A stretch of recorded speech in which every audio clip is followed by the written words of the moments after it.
দেখো তুলসী গাছে দেখ।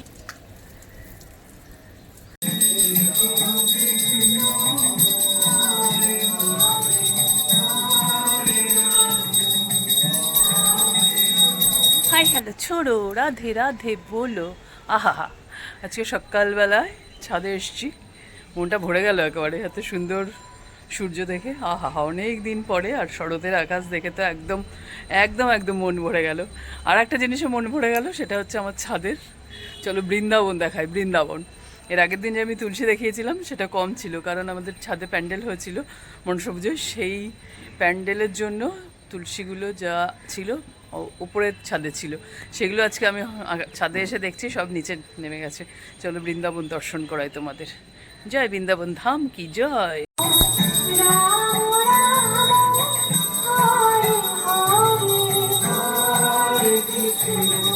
ভগবানের আরতি দেওয়ার পরে ভোগ লাগে, সেই ভোগটা লাগিয়ে দিয়ে আমি সোজা ছাদে চলে যাই তুলসীকে জল দিতে, সূর্যকে জল দিতে। চলো ছাদে গিয়ে দেখি কি হচ্ছে। দেখো তুলসী গাছে দেখো কত তুলসী, কত তুলসী, সারাটা গাছ জুড়ে হচ্ছে তুলসী, ছাদ জুড়ে ফুল থাকুক বা না থাকুক হচ্ছে তুলসী ভর্তি, পুরো গ্রিন হয়ে রয়েছে। আহা হা, জয় বৃন্দাবন ধাম কি জয়, জয় নবদ্বীপ ধাম কি জয়। চলো ছাদটা ঘুরে দেখানো হয়ে গেছে, এখন নিচে গিয়ে দেখা যাক। আজকে একাদশী বলে অনেক কিছু কাজ আছে, অনেক কাজ মানে আজকে হচ্ছে ঠাকুরের নাম জপ অনেক বেশি থাকে। তো কর্তা তো সেই উঠেছে 4টে না 3টের সময় উঠে, তাই মঙ্গল আরতি হেন তেন যা যা থাকে আর কি পরপর সব করা হয়ে গেছে। আমি এখন সকালবেলার ভোগটা লাগিয়ে ছাদে এসেছি তুলসীকে জল দিতে আর সূর্য প্রণাম করতে। তো একটু ভাবলাম ছাদটা দেখে বেশ ভালো লাগছে আমার আর কি, আজকে মনটা একদম আনন্দ আনন্দ লাগছে আকাশটা দেখে আর ছাদটা দেখে। তাহলে চলো সারাদিন দেখতে থাকি। ওম জবাকুসুমশঙ্কাশং কাশ্যপ্যাং মহাদুতিং ধন্তারিং সর্বপাপগ্নং পুনঃতস্মি দিবাকরম। ওং নমো ভগবতে শ্রী সূর্যায় নমো। ছাদ থেকে আসার পরে ভগবান ভোগ পাই আর আমরা হচ্ছে চা পাই, দুজনেরই একসঙ্গে শেষ হয়, তারপরেই আমি ভোগ দর্শন করাই। চা খাওয়া শেষ হয়, ভোগ দর্শন করাই। কালকে ছিল হচ্ছে একাদশী, তাই জন্য চা পাওয়া হয়নি। আর দুপুরবেলা ছিল হচ্ছে এই ভোগ। দুপুরে এই ফল টলি এইসবই থাকে মোটামুটি, কারণ একাদশী ছিল বলে। ইয়েস, এটা হচ্ছে বেদানা রস।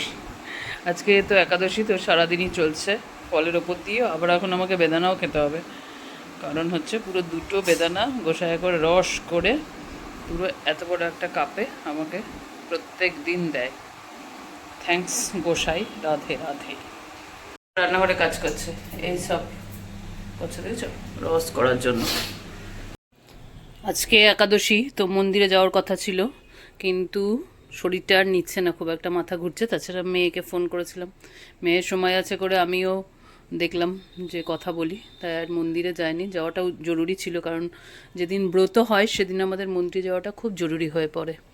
আর এই শাড়িগুলো আমি পরে পরে এখানে ভর্তি করে রেখেছি, এত বৃষ্টি ছিল যে আমি এবার রোদে না দিয়ে শাড়ি তুলতে পারি না, আর বাইরে পরে গেলে সেটা আমি একদম আলমারিতে তুলি না, কারণ আমার এখন প্রচুর শাড়ি টাড়ি পরতে লাগে, প্রায় প্রত্যেক দিনই শাড়ি পরি, মন্দিরে যাই, প্রসাদ খাই, তাই জন্য ওগুলো শাড়িগুলো প্রসাদই হয়ে যায় বলে ওগুলো আর মেন আলমারিতে আমি খুব একটা তুলি না। সেগুলোই আজকে গুছিয়ে গুছিয়ে এখানে রাখছি। কাজ তো প্রচুরই থাকে, কাজের কি আর শেষ আছে? তাহলে কার কার পুজোর কেনাকাটা শুরু হলো, হলো, সেগুলো একটু কমেন্টস করো। আমার মোটামুটি আমি গুজরাট থেকে বা সারা বছরে মোটামুটি যা কিনে রেখেছি অনেকগুলো, একদিন সেই ভিডিও তোমাদের করে দেখাবো। গোপালের জন্য যে ভালো ভালো জামাগুলো কেনা হয়, মানে একটু দাম দিয়ে, সেগুলো আবার সুন্দর করে যে প্যাকেটে থাকে সেই প্যাকেটের মধ্যে করে রেখে দিই, কারণ তাহলে সুন্দর থাকে। আর নইলে তো এরকম করেই মোটামুটি জামা কাপড় রাখা হয় গোপালের, যাতে বের করতে সুবিধা হয়। আর যেগুলো খুব ভালো জামা কেনা হয় সেগুলো আমরা অকেশনালি পরাই বলে একটু আবার গুছিয়ে টুছিয়ে রাখা হয়। তো এই জামাটা তো জানোই তোমরা, জন্মাষ্টমীতে পরানো হয়েছিল, নন্দ উৎসবে, তো এই জন্য এই জামাটা আজকে আবার সুন্দর করে গুছিয়ে রেখে দিচ্ছি।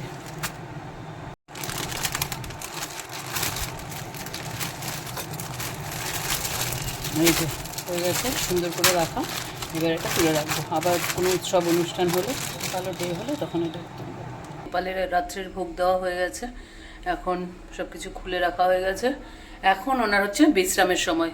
তো সারাদিন মোটামুটি যা যা করি সব কিছুর পেছনে ফোনটা নিয়ে দৌড়ানো যায় না। তাছাড়া আমরা এত আর কি মানে ভগবানের সেবার কাজ থেকে যায়, সেই জন্য ফোন নিয়ে সারাক্ষণ দৌড়ানো যায় না। যেটুকুনি পারি সেটুকুনি ভিডিও করি। তো আজকের মতো ব্লগটা এখানেই শেষ করছি।